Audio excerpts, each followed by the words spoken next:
Hi guys, welcome to my YouTube channel. आज के इस सेशन में हम संख्या और संख्या पद्धति के बारे में पढ़ेंगे।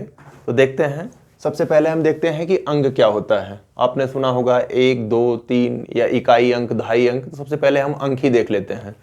तो 0, 1, 2, 3, 4, 5, 6, 7, 8 एंड 9, इन्हीं को हम क्या कहते हैं? अंक कहते हैं। ये जो लिखे गए हैं यही क्या है? अंक कहलाते हैं। अब ये क्या है ये देखते हैं। तो ये जो सब हैं ये सारे संकेत हैं। ये जो लिखे गए हैं ये सारे संकेत, और इन्हीं संकेतों को हम क्या कहते हैं? अंक कहते हैं। इनकी संख्या टोटल कितनी है? 0 से लेकर 9 तक 10 है। इन्हीं 10 संकेतों या अंकों का उपयोग हमारी दार्शनिक प्रणाली या संख्या पद्धति में होता है। फिर आगे देखते हैं प्राकृत संख्या। प्राकृत संख्या 1, 2, 3, 4, 5, 6, 7, 8, 9, 10 डॉट डॉट आगे। अगर डॉट डॉट आगे लिख दिया जाए इसका मतलब ये प्रोसेस कहां तक चलता है? कंटिन्यू, इसकी कोई सीमा नहीं है। तो हम देखते हैं कि 1, 2, 3, 4, 5, 6 ये सारी क्या हैं? प्राकृत संख्याएं हैं। अगर प्राकृत संख्याओं में बात करें सबसे छोटी संख्या की, तो सबसे छोटी जो प्राकृत संख्या होगी, सबसे छोटी प्राकृत संख्या वो क्या होगी? 1, क्योंकि 1 से छोटी प्राकृत संख्या 1 से ही स्टार्ट हो रही है। सबसे छोटी प्राकृत संख्या 1, यही 1 सबसे छोटी प्राकृत संख्या है। लेकिन क्या आप देख रहे हैं कि कोई ऐसी संख्या मिल रही है जो सबसे बड़ी हो? सबसे बड़ी संख्या कोई नहीं होगी, क्योंकि किसी भी संख्या में जब आप 1 जोड़ते हैं तो उसके बाद वाली संख्या मिल जाती है। जैसे 5 ले लीजिए, 5 में 1 जोड़ेंगे तो क्या आ जाएगी? 6। 7 ले लीजिए, 7 में 1 जोड़ेंगे तो क्या आ जाएगा? 8। 8 में 1 जोड़ेंगे तो क्या आ जाएगा? 9। यानी आप कितनी भी बड़ी से बड़ी संख्या की कल्पना कर लें, लेकिन जब उस संख्या में 1 जोड़ेंगे तो उसके बाद वाली संख्या आ जाएगी। यानी आप कह सकते हैं कि सबसे छोटी प्राकृत संख्या 1 तो होती है, लेकिन सबसे बड़ी कोई प्राकृत संख्या नहीं होती है। अगला देखते हैं हम सम संख्या। क्या? सम संख्या। तो सम संख्या किसे कहेंगे? 2, 4, 6, 8, 10, 12, 14, 16, 18 डॉट डॉट। ये सारी संख्याएं जो 2 से विभाजित हो जाएं, वे संख्याएं जो 2 से विभाजित हो जाएं, 2 से विभाजित हो रही हैं, उसे हम क्या कहेंगे? सम संख्या कहेंगे। तो आप देखिए सम संख्या में अगर 1 अंक की संख्या है तो क्या रही है? 2, 4, 6, 8। और अगर 2 अंक की संख्या है तो इसका इकाई का अंक क्या है? 0 है, 2 है, 4 है, 6 है, 8 है। यानी आप कहें कि वे संख्याएं जिनके इकाई का अंक 2, 4, 6, 8 इनमें से कोई एक हो, वो संख्याएं कैसी हैं? सम संख्याएं। वे संख्याएं जो 2 से विभाजित हो जाएं उन्हें हम क्या कहेंगे? सम संख्याएं, या जिनके इकाई का अंक 0, 2, 4, 6 या 8 हो। अगला होगा आपका विषम संख्या। विषम संख्या तो 1, 3, 5, 7, 9, 11 ऐसे आगे भी। वे संख्याएं जो 2 से विभाजित नहीं होती हैं, वे संख्याएं जो 2 से विभाजित नहीं होती हैं उन्हें हम क्या कहते हैं? विषम संख्याएं। जैसे 1 है, 3 है, 5 है, 7 है, 9 है। ऐसे यहां भी आप देखें, अगर मान लीजिए ये लिख दें 13, 15, 17 डॉट डॉट, तो यहां आप देखिए कि जिसका इकाई का अंक 1, 3, 5, 7, 9 इनमें से कोई एक संख्या इनके इकाई का अंक हो तो वो संख्या क्या है? विषम संख्या है। तो यहां आपने अंक देखा, प्राकृत संख्या देखा, तो ये सब क्या है? ये प्राकृत संख्या है। अब अगर पूर्ण संख्या की बात करें, क्या? पूर्ण संख्या, तो ये जो प्राकृत संख्या है, अगर इसके पहले हम 0 लिख दें, यानी संख्या को कहां से स्टार्ट करें? 0 से। 0, 1, 2, 3, 4, 5, 6 डॉट डॉट आगे भी, तो ये क्या होगी? पूर्ण संख्या होगी। तो इस प्रकार हमने क्या क्या देखा संख्या पद्धति में? सबसे पहले अंक देखा, 0 से लेकर 9 तक, ये जितने सारे संकेत हैं ये अंक कहलाते हैं, या यूं कह लीजिए 0 से लेकर 9 तक सारे अंक हैं। किसी भी या हमारी संख्या पद्धति या दार्शनिक प्रणाली में इन्हीं 10 संकेतों का यूज होता है। कोई भी संख्या इन्हीं 10 अंकों से बनती है। पूर्ण संख्या, जब प्राकृत संख्या 1 2 3 4 5 6 7 8 9 10 डॉट डॉट आगे भी, ये सारी कैसी संख्याएं हैं? प्राकृत संख्या है। अगर इन्हीं प्राकृत संख्या में हम 0 लगा दें, 0 से शुरू कर दें, तो क्या हो जाएगी? पूर्ण संख्या हो जाएगी। सम संख्या 2 4 6 8 वे संख्याएं जो 2 से विभाजित हो जाए सम संख्या कहलाती हैं। विषम संख्या वे संख्याएं जो 2 से विभाजित नहीं होती हैं वो विषम संख्याएं कहलाती हैं। अगला आपका है भाज्य संख्या। ये भाज्य संख्या क्या होगा? ऐसी संख्याएं जो एक और अपने के अतिरिक्त, ऐसी संख्याएं जो एक और स्वयं के अतिरिक्त अन्य संख्याओं से भी विभाजित होती हैं, उसे हम क्या कहते हैं? भाज्य संख्या कहते हैं। जैसे 4 है, सारी संख्या 1 से तो विभाजित होती ही है। 4 जो है वो 2 से भी कट जा रही है, 2 दूना 4। 6 से तो कटेगा ही, 1 से कटेगा, सारी संख्याएं 1 से कटती हैं। 6 स्वयं से कट जाएगा, लेकिन ये 2 तिहाई 6 और 3 दूना 6, 2 और 3 से भी कट रहा है। 8 हो गया, 2 चौक 8, 4 दूना 8। यानी वे सारी संख्याएं जो एक और स्वयं के अतिरिक्त अन्य संख्याओं से भी विभाजित हो जाती हैं, अन्य संख्याओं से भी विभाजित हो जाती हैं या कट जाती हैं, उन्हें हम क्या कहते हैं? भाज्य संख्याएं। इस प्रकार आप आगे बहुत सारी संख्याएं लिख सकते हैं। 12 14 15। ये देखिए, भाज्य संख्याओं में सम संख्याएं तो होंगी ही, भाज्य संख्याओं में सम संख्याएं होंगी भी, विषम संख्याएं भी भाज्य हो सकती हैं। जैसे 15 है, 3 5 15 या 5 3 15। आपका 18 20 21, 21 भी आपकी क्या है? विषम संख्या है, लेकिन भाज्य है, क्योंकि 3 7 21 7 त्रिक 21। अगला है अभाज्य संख्या। अगला क्या है? अभाज्य संख्या। तो अभाज्य संख्या क्या होगी? ऐसी संख्याएं जो 1 से बड़ी हो, जो 1 से बड़ी हो, या यूं कहेंगे 1 से बड़ी वे संख्याएं, 1 से बड़ी वे संख्याएं जो एक और स्वयं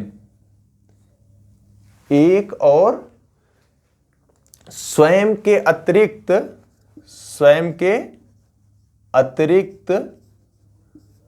अन्य संख्याओं से नहीं विभाजित होती हैं।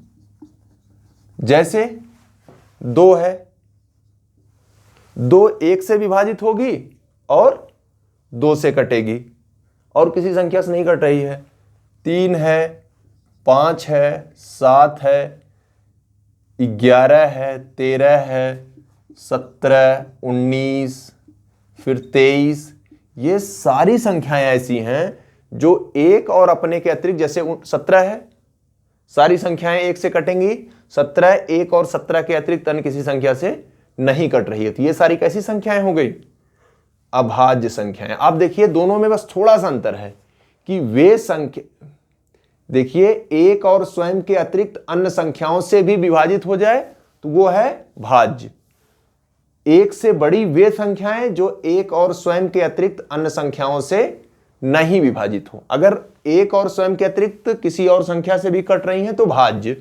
अगर एक और स्वयं के अतिरिक्त किसी संख्या से नहीं कट रही हैं तो क्या है? अभाज्य है। अब यहां आपको 2 चीज देखने को मिलेगा।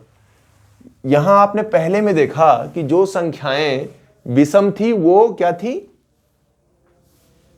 भाज्य थी, वो भी भाज्य थी। सारी विषम संख्याएं भाज्य नहीं है, लेकिन कुछ विषम संख्याएं भी भाज्य हैं। और यहां एक संख्या आप देख रहे हैं 2। इसमें ये बड़ा कंफ्यूजन होता है, कभी कभी पूछ लेता है कि सबसे छोटी भाज्य संख्या क्या है। सबसे छोटी भाज्य संख्या क्या है, विकल्प दे देगा 1 2 3 5, ऐसे लिख देगा सबसे छोटी भाज्य संख्या। तो लोग किसको उत्तर मारता है, ये टिक कर देता है 1। जबकि परिभाषा यहां देखिए, नहीं, सबसे छोटी अभाज्य संख्या पूछता है, सॉरी, पूछता है कि सबसे छोटी अभाज्य संख्या ज्ञात करो, और मैक्सिमम लोग एक टिक करके चलाता है, क्योंकि बस दिमाग में वही सम विषम वाली चीज रटी है, कॉन्सेप्ट नहीं क्लियर है। तो उसके दिमाग में क्या होता है कि एक सबसे छोटी है, इसलिए ये क्या होगा, सबसे छोटी अभाज्य संख्या। अगर सबसे छोटी विषम संख्या पूछे लिख करके तो ये सही है, लेकिन अभाज्य पूछ रहा है। तो अभाज्य की परिभाषा क्या है, देखिए, एक से बड़ी संख्याएं, मतलब एक को इसने अभाज्य नहीं माना है परिभाषा के अनुसार। क्या लिखा है, एक से बड़ी, यानी एक अभाज्य नहीं है, बल्कि एक क्या है, ये अभाज्य नहीं है। तो एक से बड़ी क्या संख्या है, 2। कह रहा है ना कि एक से बड़ी एक और स्वयं के अतिरिक्त, तो 2 एक ऐसी संख्या है जो 1 और 2 के अतिरिक्त किसी संख्या से नहीं कटती है। और फिर एक तो ये हो गया कि सबसे छोटी अभाज्य संख्या, या पूछ ले कि सम अभाज्य संख्या, तो एक ही संख्या 2 ऐसी है जो सम भी है और कैसी है, अभाज्य भी है। तो उम्मीद करते हैं जो अब तक आपने पढ़ा, चाहे वो अंक हो, प्राकृत संख्या हो, पूर्ण संख्या हो, सम संख्या हो, विषम संख्या हो, भाज्य संख्या हो और अभाज्य संख्या हो। अब देखिए, हम ये अभाज्य संख्या 2, ये अभाज्य संख्या लेते हैं। अगर आप 2 अभाज्य संख्या लेंगे तो इनका जो महस होता है वो कितना होगा, 1। 2 अभाज्य संख्याओं का महस कितना होता है, ये निश्चित रूप से 2 अभाज्य संख्या लेंगे तो उनका दोनों का महस मतलब ऐसी बड़ी से बड़ी संख्या जो दोनों संख्याओं को काट दे। तो 3 और 5 को विभाजित करने वाली कौन सी संख्या होगी, 1। 7 और 11 को विभाजित करने वाली संख्या। तो ऐसी कोई 2 संख्याएं ले लीजिए कि जिनका महस 1 हो, ऐसी संख्याओं को हम सह अभाज्य संख्या कहते हैं। क्या कहते हैं, सह अभाज्य संख्या। तो सह अभाज्य संख्या क्या है कि ऐसी 2 संख्याएं जिनका महस क्या हो, 1 हो, तो उनका, ऐसी 2 संख्याएं जिनका महस 1 हो या महत्तम समापवर्तक 1 हो, ऐसी संख्याओं को हम कहेंगे सहअभाज्य संख्याएं। एग्जाम्पल लिखना हो तो 7 और 11 लिख दीजिए। आप 15 और 16 लिख सकते हैं।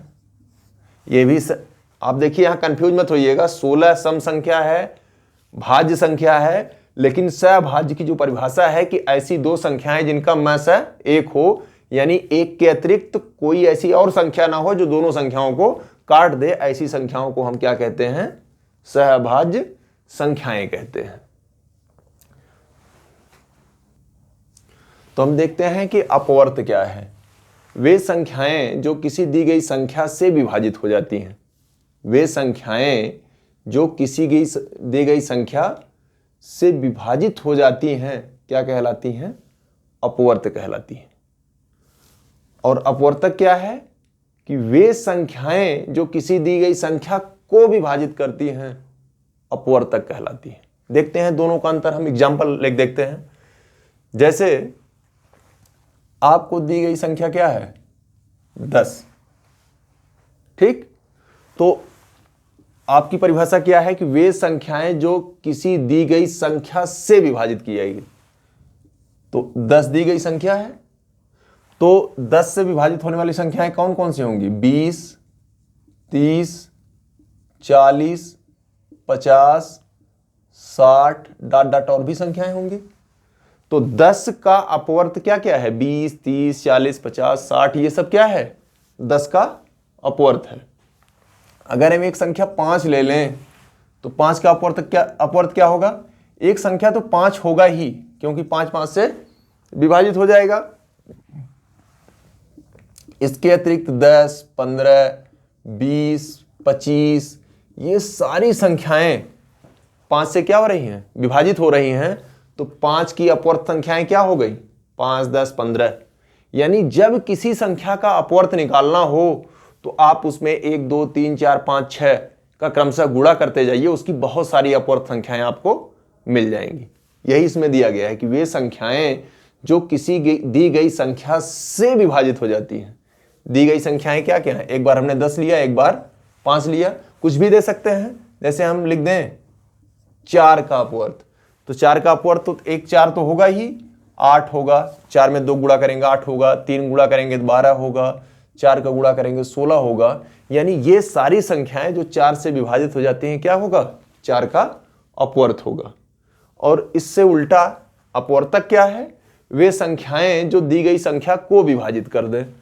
जैसे 20 है तो 20 को विभाजित करने वाली संख्याएं कौन कौन सी होंगी? 2 होगी, 2 दहम 20, 4 पचे 20, 5 चौक 20, 10 दूनी 20 और 20 एकन्ना में 20। वो सारी संख्याएं जो दी गई संख्याओं को विभाजित कर दें वो क्या कहलाएंगी? अपवर्तक। यानी अपवर्तक जो होगा वो विभाजित करने वाला होगा और अपवर्त जो होगा वो विभाजित होने वाला होगा। तो उम्मीद करते हैं कि एकदम क्लियर हो गया होगा। जो विभाजित करे अपवर्तक और जो विभाजित हो जाए वो क्या है? अपवर्त। तो अपवर्त और अपवर्तक का कॉन्सेप्ट आई होप क्लियर होगा। अब अगला देखते हैं संपूर्ण संख्या। क्या? संपूर्ण संख्या। ये संपूर्ण संख्या क्या है? कि वे संख्याएं जिनके अपवर्तकों का योग संख्या के 2 गुने के बराबर हो। ऐसी संख्याएं जिनके संपूर्ण अपवर्तकों का योग किसके बराबर हो? संख्या के 2 गुने के बराबर हो। जैसे 26,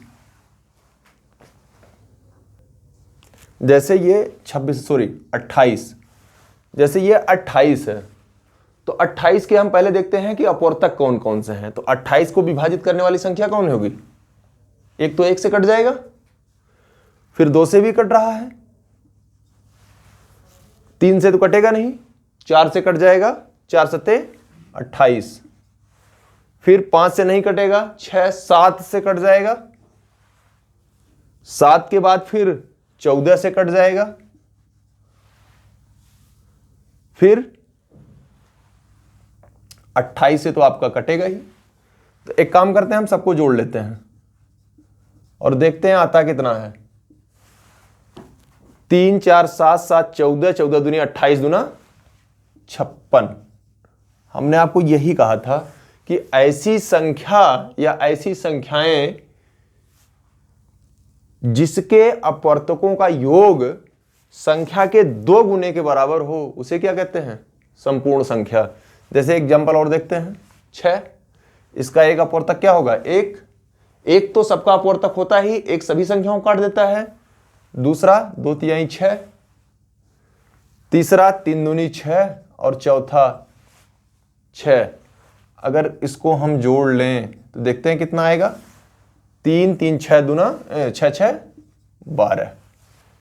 यानी 100 तक ये 2 ऐसी संख्याएं हैं जिनके सभी अपवर्तकों का योग क्या है?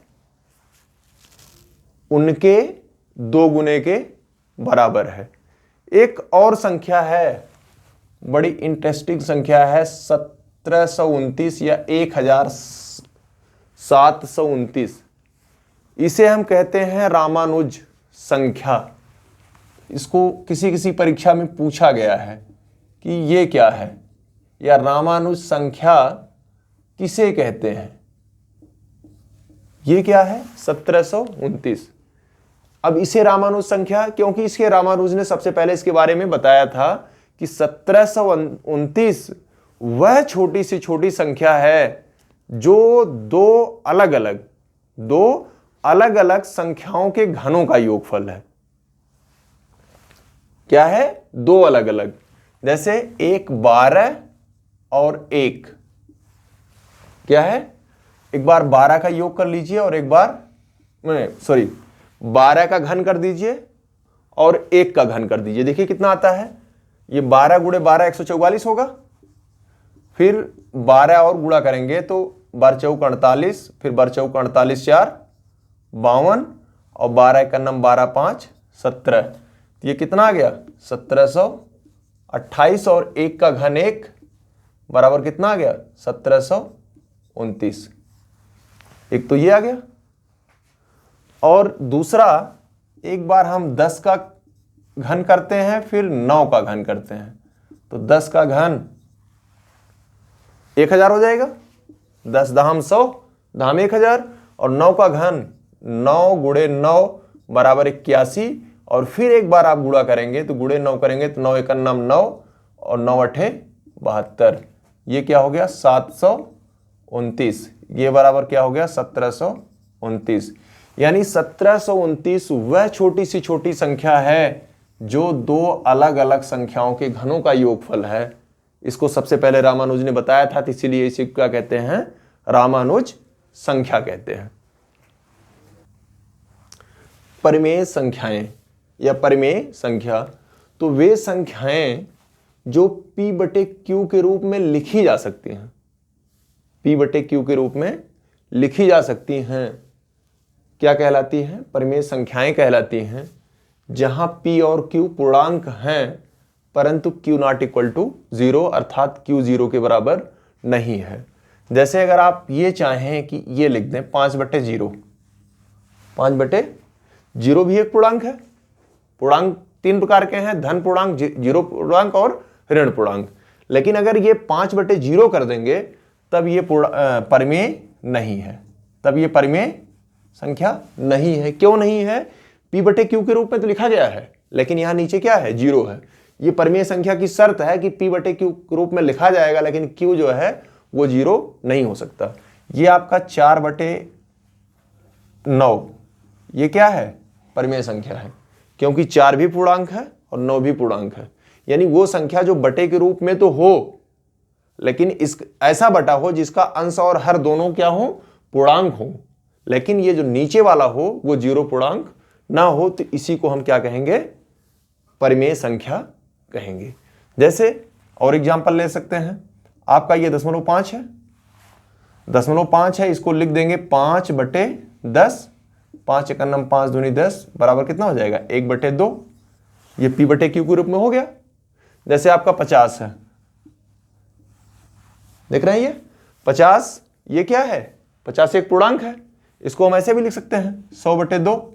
100 में 2 का भाग देंगे तब क्या होगा भाई 50 आ जाएगा, P बटे Q के रूप में हो गया। तो ये क्या है, परिमेय संख्या है। यानी जितने भी पूर्णांक हैं वो सारे क्या होंगे, परिमेय संख्या होंगी। तो हमने क्या देखा कि वे संख्याएं जो P बटे Q के रूप में लिखे जा सकें, जहां P और Q पूर्णांक तो हों परंतु नीचे जो हर हो वो 0 के बराबर ना हो, क्या कहलाते हैं, परिमेय संख्याएं कहलाते हैं। तो हम देख रहे थे कि जो संख्याएं P बटे Q या बटे के या भिन्न के रूप में लिखी जा सकें, अगर P और Q पूर्णांक हैं तो वो परिमेय संख्याएं होंगी। तो आपने देखा होगा कि पाई का मान कितना होता है 22/7, ये आपने पढ़ा होगा।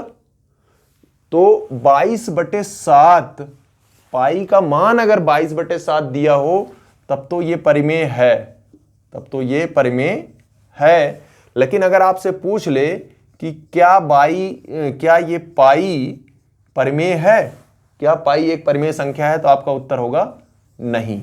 ये आप विशेष रूप से नोट कर लेंगे कि पाई एक परिमेय संख्या नहीं है, जबकि पाई का मान 22/7 क्या है, एक परिमेय संख्या है। फिर से इसको देख लें कि पाई एक अपरिमेय संख्या है। पाई कैसी संख्या है, अपरिमेय संख्या है, लेकिन इसका मान 22/7 चूंकि P बटे Q के रूप में लिखा है। एक्चुअली पाई का जो मान होता है वो 3.41 डॉट ऐसे पूरा कटता नहीं है, और इस मान को अप्रॉक्सीमेट 22/7 के बराबर मान लेते हैं। तो जब इसको इसके बराबर मान लिया जाता है, 22/7 किया जाता है, तो इसका मान परिमेय होता है। परंतु यही जब पाई की बात आती है तो ये क्या है, एक अपरिमेय संख्या है। तो अगर हम कोई संख्या देखते हैं, जैसे यही ले लें 6857, तो यहाँ ये जो संख्या है वो 6, 8, 5 और 7 से मिलकर बनी है।